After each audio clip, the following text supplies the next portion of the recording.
Moi, je vais essayer de résumer. Nous allons prendre nos Bibles dans le livre d'Esther. Esther chapitre 3.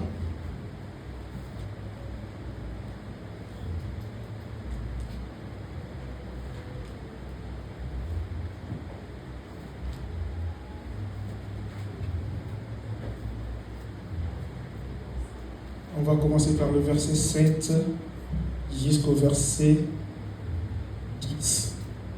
Et puis à la maison, vous allez prendre les chapitres 4 et les chapitres 5. Mais moi, je vais essayer d'expliquer ça parce qu'elle est tellement longue, la lecture. Faute du temps, je vais essayer d'expliquer sans pourtant qu'on aille dans les détails. Alléluia. Amen. Esther chapitre 3, versets 7 à 10. Amen. Amen. Esther chapitre 3, versets 7 à 10. Et à la maison, vous allez lire le chapitre 4 et le chapitre 5. Alléluia. Amen. Je bénis ces dieux-là qui m'accordent encore la grâce d'être là. Après ces 3 jours intenses de prière, ça fait du bien de se retrouver ici. Alléluia. Amen.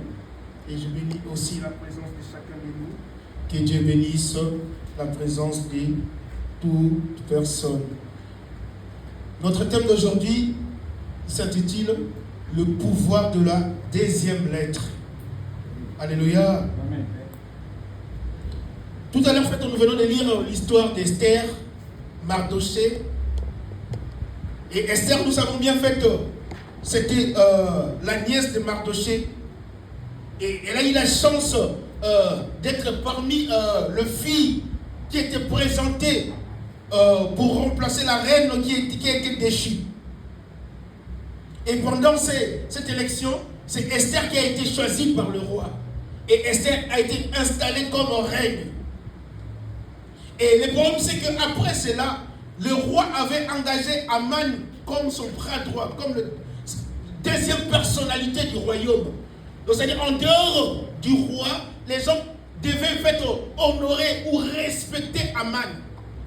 Et puis, il y avait une loi, à chaque fois Aman passait, et tout le monde devait s'agenouiller, se prosterner devant Aman. Alléluia. Amen. Et le problème, c'est que tout le peuple respectait cette loi. Mais il y avait un monsieur Mardoché. Lui ne pouvait pas respecter cette loi-là parce que c'est un juif. Un juif ne peut pas se prosterner devant une autre personne si ce n'est que notre Dieu. Et le fait de se prosterner devant un humain, pour un juif, c'était de faire de l'idolâtrie. Et à chaque fois Aman passait, Mardoché refusait de se prosterner. Et le problème, c'est que le rapport est arrivé vers Aman. Et Aman était tellement en colère, en se disant, comment ça se fait que cet homme ne veut pas me respecter, ne veut pas respecter la loi de ce royaume. Et Aman était très en colère. Il a voulu maintenant monter un plan pour exterminer tout le peuple d'Israël. Oh, mais ce qui me dérange, parce que c'est lui qui a refusé d'obéir à cette loi, c'était Mardoché. Mais le problème, c'est que la colère d'Aman est allée plus loin, en se disant que je dois préparer un décret, je dois préparer une lettre, je veux le faire signer au roi pour que nous puissions éliminer tout le peuple juif. Alléluia. Amen. Oh, ce qui m'intéresse dans ce plan, le problème, c'est que le rêve d'Aman, le rêve de Mardoché, mais cela touche maintenant tout le peuple. Les gens qui n'ont rien à voir avec cette rêve de Mardoché ou avec cette position de Mardoché. Mais le problème, c'est que pour sa vengeance, il a voulu éliminer tout le peuple d'Israël. Ça peut arriver aussi que nous autres, on n'a rien commis comme erreur, on n'a rien commis comme péché. Mais peut-être par la loi établie au sein de nos familles, par la loi établie au sein peut-être de notre tribu, que nous puissions subir une condamnation, que nous puissions entrer dans cette malédiction sans pourtant les savoir. Je ne sais même pas où cela a commencé. Qu'est-ce qui s'est passé? Mais j'ai subi maintenant la condamnation de cette loi. Je me dis, oh, s'il y a un enfant, un juif qui habite au feu fond, qui n'a rien à voir avec le roi, rien à voir avec Aman, se retrouve maintenant dans cette position où sa vie sera éliminée juste parce que Mardoché a refusé. Et Aman a préparé une lettre, un décret. Il a amené ça vers le roi. Il a fait signer au roi ces décrets-là qui disent que, oh, les peuples juifs refusent de respecter nos lois. Ils méritent d'être exterminés. Ils méritent d'être éliminés. Le roi a signé. C'est ça que j'appelle la première lettre. La première lettre qui condamne ma vie. La première lettre qui m'amène vers la mort. La première lettre qui me crucifie totalement. La première lettre qui m'amène dans un terrain de la malédiction. Juste parce qu'il s'est passé quelque chose. Parce que quelqu'un veut se venger. Oh, en réalité, il y a certaines choses, toi tu n'as rien à voir avec ces choses-là. Mais le problème c'est que par un lien du sang, ou par, je ne sais pas moi, un lien quelconque, toi tu rentres maintenant dans cette malédiction. La lettre te condamne. Et la Bible me dit, lorsque Mardoché a su qu'il y a eu un décret qui va me permettre à ce que Aman puisse éliminer tout le peuple juif, Mardoché est allé vers Esther. Il a envoyé les gardes d'Esther pour lui expliquer la situation. Pendant que toi tu es tranquille dans ce palais, tu oublies que le fait que là, il y a une lettre qui nous condamne.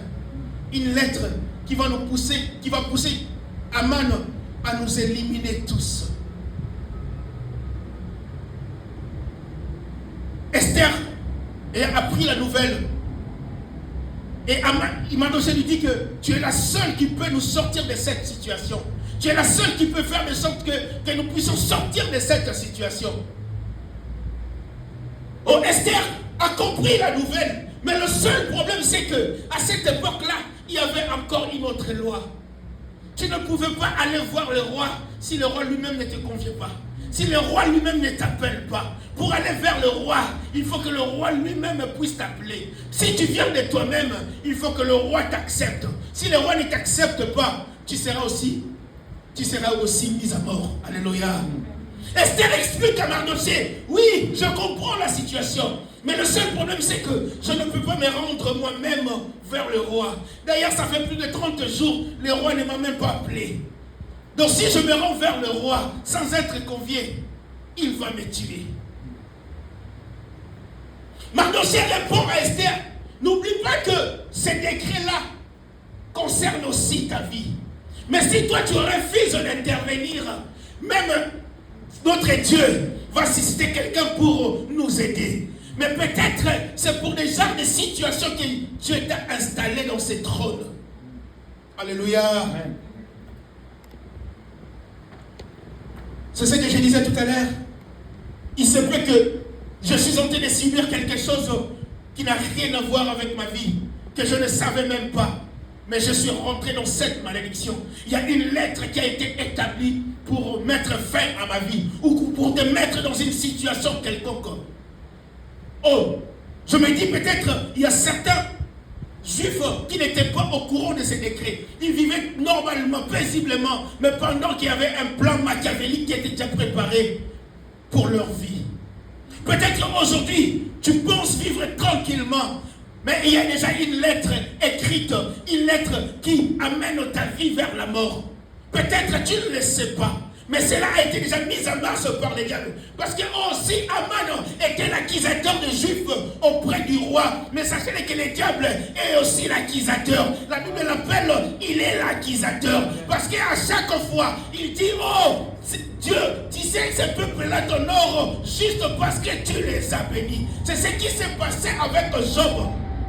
Pendant que Dieu parlait au diable en disant que as-tu vu mon serviteur Job, un homme intègre. Le diable, ça ne lui intéressait pas que Dieu puisse dire que Job était intègre. Tout ce qui l'intéressait, il te sert. Il est loyal juste parce que tu lui as béni. On ne se rend pas compte du nombre de fois où le diable acquise chacun de nous en disant que regarde ton fils, regarde ta fille, celle que tu protèges, celle que tu bénis, celui que tu bénis, celui que tu protèges, regarde comme il est. Juste parce que tu lui as béni, c'est pour cela qu'il te sert. Si tu lui enlèves cette bénédiction, il ne va pas te servir. Si tu lui donnes, si tu lui arrêtes juste un domaine de sa vie, tu vas voir comment est-ce qu'il va te régner. Je ne sais pas combien de fois les diables t'acquisent. Je ne sais pas combien de fois une lettre a été mise en place pour toi. Vous savez, Job n'était pas au courant que c'est Dieu qui avait permis au diable de toucher à sa vie. Lui n'a que subi cela. Peut-être que tu n'es pas au courant de ce qui a été mis en place pour toi. La première lettre qui a été mise en place pour condamner ta vie. Peut-être que tu n'es pas au courant. Mais ce qui est sûr, il y a une lettre qui a été mise en place contre ta vie. Alléluia. Juste parce que Mardochée a refusé de déshonorer son Dieu en se prosternant devant quelqu'un. Et cela a amené la personne à mettre en place un plan pour détruire tout le peuple d'Israël. Je ne sais pas, peut-être le fait d'avoir accepté Jésus dans ta vie, et cela a suscité la colère de tous les démons, la colère des gens qui te veulent du mal, sans que tu le saches. Tu peux te dire que je suis en train de vivre une situation auquel je ne sais même pas son origine. Je ne sais pas si ça vient d'où. Est-ce que je commis un péché pour se retrouver dans telle situation? Qu'est-ce que je fais de spécial pour se retrouver dans telle situation? En réalité, le problème, ce n'est pas toi. Le problème, c'est l'ennemi qui te veut du mal. Alléluia. Amen. Le problème, c'est qu'il y a une lettre qui a été mise en place pour détruire ta vie. Mais ce qui me dérange dans tout ça, parce que au-delà de cela, il y a encore une loi qui bloque la personne qui doit aller intervenir. Esther qui est censée d'aller plaider pour le peuple d'Israël, pour les Juifs. Mais le problème c'est qu'elle est imputée aussi devant un obstacle, une loi. C'est ce que nous vivons. Les lois nous condamnent toujours. Les lois nous créent des obstacles. Alléluia. Amen. Les lois nous empêchent de progresser, d'aller plus loin. Il y avait cette loi que tu ne pouvais pas aller vers le roi sans que le roi lui-même puisse t'appeler. Mais qu'est-ce qu'Esther devait faire? Mardochée lui a dit, ne pense pas que toi tu es épargné dans cette situation. Toi aussi tu es dedans. Donc si tu ne fais rien, notre Dieu fera quelque chose. Mais c'est pour de telles occasions que Dieu t'a installé sur le trône. Oh, je veux dire à quelqu'un, c'est pour de telles situations que Dieu t'a permis à ce que tu puisses les connaître. Pourquoi? Parce que, malgré cette première lettre qui a été mise en place contre ta vie, c'est pour une telle occasion que Dieu a permis à ce que tu puisses les connaître. Parce que lui, il est toujours le secours qui ne manque jamais dans le temps de la détresse. Il est le secours qui ne manque jamais. Pendant que tu peux croire que tout est fini, rien ne peut se passer. Mais ce Dieu-là, il est notre secours. C'est là où David dit, mon secours ne viendra ni de l'Orient, ni de l'Occident, mais il ne viendra que de l'Éternel qui a fait les cieux et la terre. Alléluia. Amen. Et Esther, elle a compris que non, si je ne fais rien, mon peuple sera éliminé. Et moi y compris, je dois y aller. Mais elle a demandé, Mardochée, rassemble le peuple. Prenez le temps, jeûnez et priez pendant 3 jours. Amen. Jeûnez et priez pendant 3 jours. Et après ce 3e jour, j'irai vers le roi. S'il faut que je meure, je vais mourir, mais j'irai vers le roi. Oh, j'ai béni Dieu parce que c'est ce que nous avons fait. 3 jours, nous étions dans la présence de Dieu. Ces 3 jours-là, je prie à ce que par la grâce de Dieu, la première lettre qui condamnait ta vie, cette lettre-là sera éliminée, sera remplacée par la 2e lettre qui a un pouvoir assez énorme. Alléluia. Alléluia. Amen. Et ma Bible me dit, Esther est allée voir le roi. Vous savez, la même personne qui peut signer, c'est la même personne aussi qui a le pouvoir d'éliminer cette première lettre. Alléluia. Il y avait que le roi qui avait le pouvoir aussi d'annuler cette lettre qui a été déjà mise en place. Donc il a fallu aller voir que le roi. Alléluia. Et à chaque fois, le diable accuse ta vie. Même si cela t'amène à une condamnation, la personne qui peut enlever cette condamnation, c'est notre Jésus-Christ. Il n'y a que notre Dieu qui peut enlever la condamnation. Oh, j'aime bien parce que le problème c'est que par la loi, notre vie a été condamnée. Par la loi, on n'avait même pas le droit d'accéder au trône. Par la loi, on n'avait pas le droit d'être dans les liens saints, dans la présence de Dieu. Pourquoi? Parce que nous étions impurs. Tout nous accuser, tout nous condamner. Je ne sais pas, peut-être par un péché quelconque, par rapport à un comportement quelconque, ma vie a été condamnée. Et la première lettre a été déjà mise en place contre ma vie pour ma condamnation. Et je ne pouvais pas aller dans la présence de Dieu parce que j'étais impur. Je ne pouvais pas aller dans la présence de Dieu parce que ma vie n'était pas digne. Nous nous souvenons, c'est Dieu là avait dit à Moïse, ne t'approche pas d'ici, car l'endroit où tu te trouves, c'est un endroit saint. Tu dois enlever tes souliers. Pourquoi? Parce que tout le monde n'avait pas accès dans la présence de Dieu. Il y avait des limites. Il y avait la loi qui empêchait que tout le monde puisse accéder dans la présence de Dieu. Mais il a fallu que Christ puisse venir. Alléluia. Oh, lui qui est notre 2e lettre, lui qui est la 2e lettre de notre génération, lui qui est la 2e lettre, et ce n'est que par lui que le salut est entré, ce n'est que par lui que notre vie a été acceptée dans la présence de Dieu. Depuis sa mort à la croix, Dieu ne nous regarde pas de la même manière, il ne nous regarde plus de la même manière. Lorsqu'il nous regarde sous le sang de Jésus. Amen. Amen. Il n'y a que Christ qui avait droit d'aller plaider. Comme Esther avait droit d'aller plaider vers Dieu, vers le roi. Oh, c'est pareil aussi. C'est que Christ qui avait droit d'aller plaider vers Dieu. C'est là la Bible l'appelle, il est l'intercesseur, notre intercesseur auprès du Père. C'est lui qui intercède à notre faveur. La Bible dit, l'acte dont l'ordonnance condamnait ma vie, c'est Christ l'a déchiré. Oh, la Bible dit, le châtiment qui me donne la paix est tombé sur lui. Et ce n'est que par ce meurtrissure que nous sommes sauvés. Oh, je prie à ce que par la grâce de Dieu, la lettre qui a été écrite dans ta vie pour détruire, pour condamner ta vie, et le pouvoir de la 2e lettre élimine cela. Si j'ai été appelé étant maladif, si j'ai été appelé quelqu'un qui n'a rien, qui est sans valeur, ça c'est la première lettre. Mais le pouvoir de la 2e lettre vient par l'action de la croix. Sur la croix, il m'a dit tout est accompli. Sur la croix, il m'a dit que j'ai tout résolu. Sur la croix, il m'a dit que j'ai rempli les contrats que Dieu m'avait donnés. Alléluia. Amen.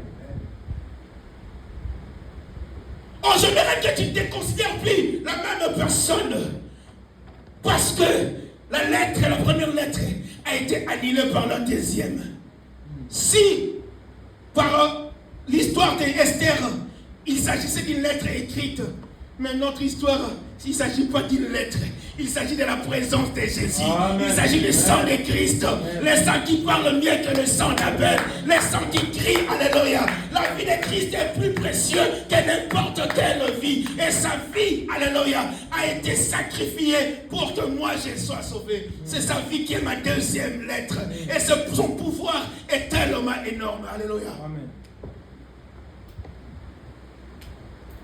Si la deuxième lettre du roi a épargné les Juifs la mort, mais là, le problème c'est que la vie de Jésus sur la croix, non seulement ça nous a épargné la mort, mais ça nous a donné la vie éternelle. Alléluia. La vie de Jésus ne te sauve pas sur la terre, ne se sauve pas seulement sur la terre, mais ça te donne aussi la vie éternelle. Alléluia. Ça résout ton problème sur la terre, mais par contre ça t'installe là-bas, dans les hauts, dans son royaume. Alléluia. Amen. Le pouvoir de la deuxième lettre.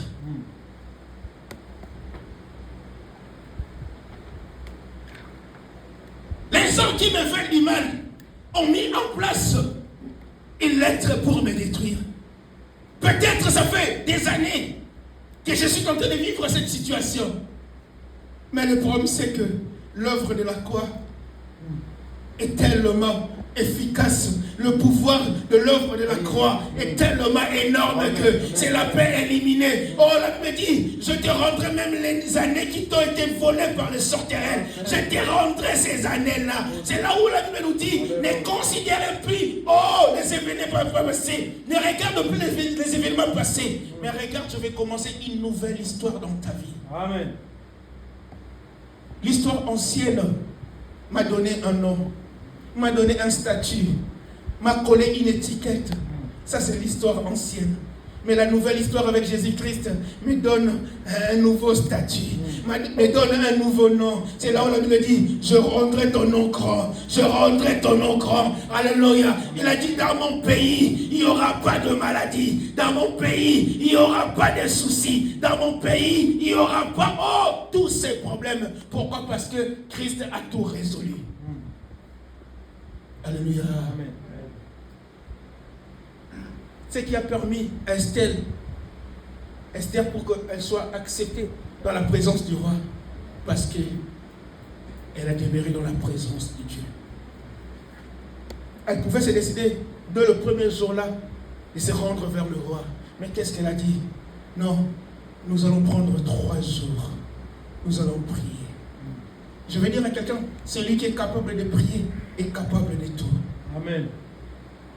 Tu ne peux pas connaître le pouvoir de la deuxième lettre si tu n'es pas un homme, une femme de prière. Alléluia. Amen. Vous savez, des fois, en fait, on joue avec la prière parce qu'on est habitué à aller à l'église ou à prier. Je disais la dernière fois, il y a certaines prières où le mot ne vient pas de toi. Les paroles ne viennent pas de toi. C'est l'esprit maintenant qui t'inspire. Pourquoi? Parce que le Saint-Esprit connaît bien ce qui te dérange, c'est le vrai souci, ton vrai besoin. Ne prions pas parce qu'on nous a demandé de prier. Prions parce que l'Esprit nous amène dans cette direction-là. Tu ne peux pas connaître le pouvoir de la deuxième lettre si tu n'as pas une vie de sacrifice. Esther a demandé au peuple de se sacrifier. Oh, le peuple veut dire que ce n'est pas notre souci. C'est Mardochée qui a cherché ce problème. C'est à lui de résoudre. Oh, je peux aussi jeter la faute sur qui que ce soit. Je peux dire ce n'est pas ma faute. Moi, je n'ai rien fait. Oui, tu n'as rien fait. Oui, je n'ai rien fait. Mais le problème, c'est que la situation est là. Lorsque la situation se présente, ce n'est pas une question de qui a fait quoi. Non, c'est une question de fléchir les genoux. Amen. Amen. Alléluia. Amen. Esther a dit, il a dit à Mardochée, rassemble le peuple. Rassemble le peuple. Oh, je sais dans la Bible, on nous dit que si le peuple sur qui mon nom est invoqué s'humilie, c'est prie, cherche ma face et se détourne de leur mauvaise voie. Qu'est-ce que la Bible dit? Oh, alléluia. C'est alors qu'il va nous exaucer. Pourquoi? Parce que le peuple s'assemble, s'humilie et cherche la face de Dieu. On a tendance à les chercher lorsque la situation devient encore compliquée. Mais on oublie que même lorsque tu as l'impression d'être calme, attention, tu ne sais pas qu'est-ce qui se passe. On dit souvent, en fait, il faut faire attention avec le dos L'eau qui dort. On doit faire attention. Alléluia. Ne pense pas que le diable laissera ta vie tranquille. Oh, je ne vous amène pas dans un terrain d'avoir peur. Non. Loin de nous. Parce qu'on a reçu le Saint-Esprit. On ne doit pas avoir peur du diable. Non. On ne doit pas marcher tout à l'heure. Ah, j'ai peur. Non. Non, je vais tout simplement te dire que, sache-le que la Bible dit, malheur à la terre, car le diable est descendu comme un lion rugissant. Il est descendu. Mais le problème, c'est que c'est lui qui est à nous et les lions de la tribu des Juda. Donc nous n'avons pas peur de lui, même s'il se présente avec la première lettre. Mais nous avons la deuxième lettre qui est Jésus-Christ. La lettre qui élimine l'ancienne lettre. C'est lui qui est mon avocat. C'est lui aussi qui est mon juge. Alléluia. Amen. Mais tout ce que j'ai à faire, moi, c'est de demeurer dans sa présence. Parce que quitter sa présence, c'est se laisser à la merci de toute cette attaque-là. Alléluia. Parce que si Esther s'était dit, non, on reste comme ça parce que la loi m'interdit d'y aller. J'y vais pas, je reste. Et le problème, c'est que cette lettre, la première lettre, allait avoir de l'effet. Si Esther aussi avait décidé, j'y vais sans pourtant consulter Dieu, sans pourtant se préparer dans la présence de Dieu, peut-être ça n'allait pas marcher.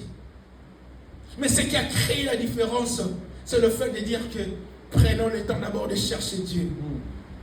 Rassemble le peuple. Nous allons gêner et prier. Nous allons traiter durement notre corps pour l'intérêt du royaume.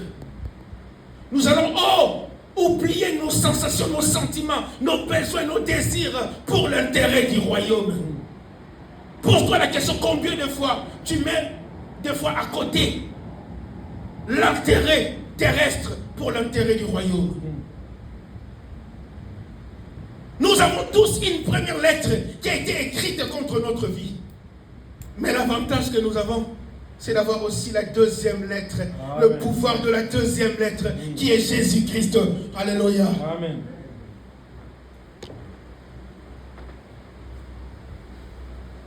Peut-être il y a certaines situations qui persistent parce que tu n'as pas encore compris que Dieu t'attend dans une autre direction. Il attend, c'est que tu viennes vers lui avec ces désirs-là de les chercher. C'est ce qu'on a lu pendant ce période de prière. Cherchez l'Éternel pendant qu'il se trouve et invoque les tandis qu'il est prêt. Il demande à ce que nous puissions les chercher. Ce qui a créé la différence pour les enfants d'Israël, parce qu'ils ont pris le temps de chercher l'Éternel. Ils ont pris le temps, même si ils disaient que Esther est la reine et elle ira nous défendre. Mais ils ont pris le temps de prier pour qu'Esther soit accompagnée par la main puissante de Dieu. Amen. Est-ce qu'à chaque fois que tu fais quelque chose, tu pries à ce que la main puissante de Dieu t'accompagne? Le capacité, tu en as. Parce que Esther était reine. Donc ça lui donnait un certain pouvoir. Mais le problème, c'est que tout pouvoir, il y a aussi des lois aussi qui peuvent te bloquer. Elle était reine, elle avait le pouvoir, mais son pouvoir avait des limites. Pourquoi? Parce qu'il y avait une loi. Je veux dire tout simplement que peut-être tu ne le sais pas, il y a des lois qui peuvent te bloquer, il y a des lois qui créent des barrières de foi dans ta vie. Mais ces lois-là seront brisées, seront totalement éliminées que par le pouvoir de la deuxième lettre, Amen. Le pouvoir de la croix par Jésus-Christ. Amen. Là où la loi nous condamne, la grâce nous dit, la grâce nous qualifie. Alléluia. Amen. Aujourd'hui, tu peux te poser des questions sur certaines choses, mais j'aimerais juste que par la grâce de Dieu, c'est comme Papa avait dit aujourd'hui, nous allons louer Dieu, nous allons glorifier ce Dieu-là. Parce que nous avons pris le temps de prier. Et moi, je suis convaincu, avant même de venir prêcher, j'étais déjà convaincu que le pouvoir de la deuxième lettre a été mis en place au nom de Jésus-Christ. Oh, je prie à ce que cela soit actif dans votre vie, dans chacune des vies. C'est ça qui a été ma prière pendant cette période. Pour moi, je ne te vois plus comme quelqu'un qui est condamné. Je ne te vois plus comme quelqu'un qui a été sacrifié. Je ne vois plus la première lettre qui a été écrite, mais je vois juste l'œuvre de la croix, l'œuvre qui change la vie. Alléluia. Amen. Là où les autres peuvent voir la souffrance, nous on voit la victoire. Alléluia. Et en sortant de ces lieux, sache-le que tu n'es plus la même personne. Pourquoi? Parce que la deuxième lettre est rentrée en vigueur. Alléluia. La deuxième lettre a éliminé la première lettre. Alléluia. Amen. Laisse que par la grâce de Dieu, que ce pouvoir-là, que tu puisses l'utiliser partout et rien ne condamnera ta vie. Pourquoi? Parce que ton Dieu t'a dit le châtiment qui te donne la paix, qui me donne la paix, est tombé sur lui. Sur la croix, lui qui était saint, mais sur la croix, il a pris notre place. Et lorsque Dieu nous regarde maintenant, il ne nous regarde plus comme des pécheurs, mais il nous regarde sous le sang de Jésus. Il nous voit pur, pas parce que nous le sommes, parce que le Christ nous a sanctifiés par son sang. Dieu ne te regarde maintenant, il te regarde autrement. Il ne te regarde plus avec condamnation. Il te regarde avec amour. Alléluia. Il te regarde avec admiration. Pourquoi? Parce qu'il t'a racheté. Ta vie a été condamnée. Lui, il a donné de sa vie pour te racheter. C'est ce que j'ai dit tout à l'heure. Les enfants d'Israël, leur vie a été sauvée sur la terre. Mais nous, par Jésus-Christ, notre vie n'a pas été sauvée seulement sur la terre, mais aussi dans les cieux. Alléluia. Amen. Cela nous a donné une place dans les cieux. C'est ce qui est plus important. Alléluia. Le pouvoir de la deuxième lettre. Est-ce que tu comprends ce pouvoir-là? Est-ce que tu te considères toujours comme quelqu'un qui est condamné? J'aimerais que tu puisses te regarder autrement. Car la condamnation est tombée. La situation que tu avais, qui persistait, sache que par la grâce de Dieu, cette situation a été éliminée. Oh, je croyais que quelqu'un allait dire Amen. Je croyais que quelqu'un allait croire à cela. Oh, je répète encore, la situation qui persistait dans ta vie a été totalement éliminée. Aujourd'hui, je te vois comme quelqu'un libéré, totalement libéré, totalement libéré. Et tu seras un témoignage, Vous savez, lorsque Dieu agit dans nos vies, c'est pour sa gloire. Alléluia. Parce qu'à chaque fois, les gens regarderont ta vie, ils vont glorifier encore ce Dieu-là. Alléluia. Amen. Oh, j'aime bien ce que Mardoché lui a dit. C'est pour de telles situations que l'Éternel t'a mis sur ce trône. Amen. Oh, est-ce que quelqu'un sait que c'est pour de telles situations, pour ces telles situations que l'Éternel t'a amené dans ce pays, que l'Éternel t'a amené au milieu de nous, pour que nous puissions témoigner sa grandeur en regardant ta vie. Oh, si ta vie ne démontre pas la gloire de Dieu, c'est qu'il y a un souci. Alléluia. Amen.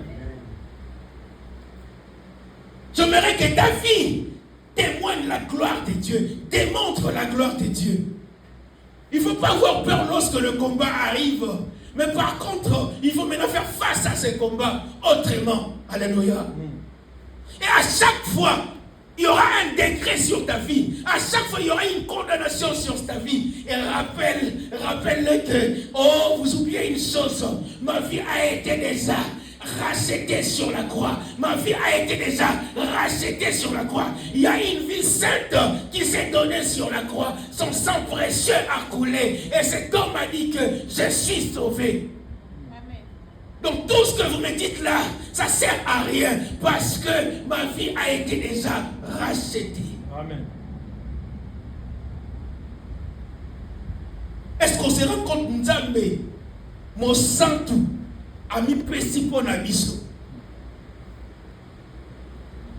C'est là où Paul dit, si Dieu est pour nous, qui sera contre nous? Amen. Amen. Alléluia. Amen. Si ce Dieu-là décide de te faire du bien, c'est qui peut l'interdire? Nanako pe qui ça y est, nanako telemelaye. Lorsque le roi a décidé d'annuler la première lettre qui a été amenée par par son bras droit, juste parce que la reine a trouvé grâce à ses yeux. Et qui peut l'interdire? Alléluia. Si un roi de ce monde, personne ne peut l'arrêter lorsqu'il change même sa propre parole, à combien plus forte raison notre Dieu? Qui peut l'interdire? Alléluia. Amen.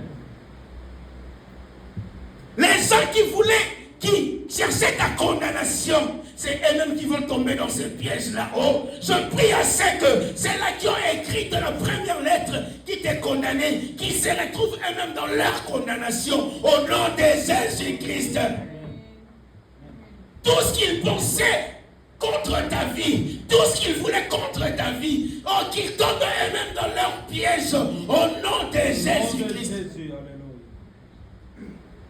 Non seulement notre Dieu nous délivre de cela, mais il va se venger aussi. Il a dit, à moi la vengeance, à moi la... Hey.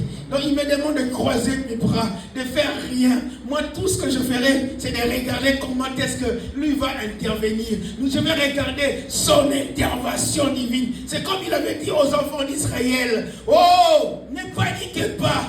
Regardez juste les Égyptiens que vous voyez aujourd'hui, vous ne le verrez plus jamais. Je prie à ceux que la situation que tu vois aujourd'hui, tu ne le verras plus jamais. Oh, les difficultés que tu vois aujourd'hui, tu ne le verras plus jamais. Tout ce que tu vois aujourd'hui, tu ne le verras plus jamais. Alléluia. Parce que ton Dieu en a décidé.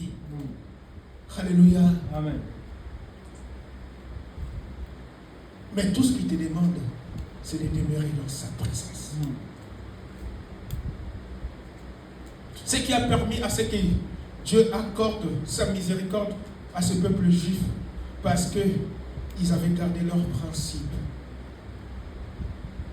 Même s'il y a une loi établie dans ce monde qui nous impose de se prosterner devant un homme, mais nous savons que c'est pas ce que la Bible nous demande, c'est pas ce que notre Dieu nous demande. Aujourd'hui, des fois, nous abandonnons la foi juste parce qu'on est face à une difficulté. En disant que je n'avais pas le choix. Parce que c'est la loi. Je n'avais pas le choix. Vous savez, la rigueur qu'il y avait au temps ancien, ce n'est pas la rigueur qu'il y a aujourd'hui. Aujourd'hui, des fois, on a le choix. Mais dans l'ancien temps, c'était si, soit tu obéis, soit tu meurs. Mardochée voyait déjà sa mort. Mais par contre, cela ne lui a pas empêché de garder sa position. Est-ce que tu gardes toujours ta position? Pour que l'Éternel intervienne dans ta vie, il doit voir aussi certaines choses en toi. La fidélité, la loyauté, l'obéissance. Alléluia. Amen. Et la Bible nous dit même, l'obéissance vaut mieux que les sacrifices. Amen. Est-ce que tu obéis? Si aujourd'hui, on nous met la pression en disant que c'est bon, arrêtez de prier, est-ce que nous allons obéir? Non. Ou nous allons continuer à le faire? Alléluia. Amen. Mardochée pouvait aussi accepter de se prosterner comme les autres et épargner sa vie, garder sa vie tranquille. Mais il s'est dit, je ne le ferai pas pour un homme, parce que ma foi ne me le permet pas. Pour moi, je peux que me prosterner devant mon Dieu. Oh, tu peux me dire, oh pasteur, moi je me prosterne devant rien, devant personne. C'est une manière de parler. À chaque fois où je désobéis à la parole de Dieu, c'est aussi une manière de se prosterner devant autre chose. À chaque fois, de montrer une autre attitude que celle qui vient de la parole, c'est aussi une manière de se prosterner. Alléluia. Amen. La Bible nous dit, tu aimeras que l'Éternel ton Dieu de tout ton cœur, de toute ton âme et de toute ta force. que lui seul, l'Éternel, ton Dieu, lui seul, il doit être à la base de ta vie. Il doit être le socle de ta vie. Il doit être, je dis, le principal de ta vie. Donc, c'est-à-dire l'amour de ta vie. Donc, il n'y a que lui. Au moins, quand on a la base de ta vie, c'est lui qui détient ta vie entre tes mains, entre ses mains plutôt. Je pense que c'est lui qui mérite ce genre de paroles parce que s'il décide quoi que ce soit sur ta vie, cela va arriver. Et la personne qui te protège, c'est lui.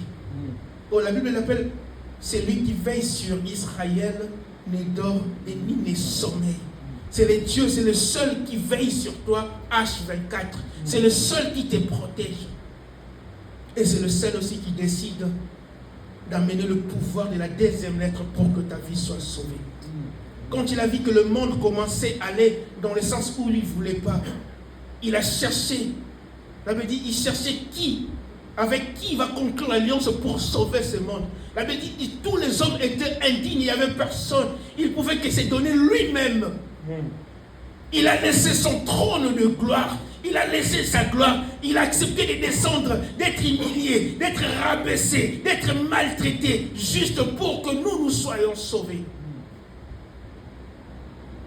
N'était que cette œuvre de la croix.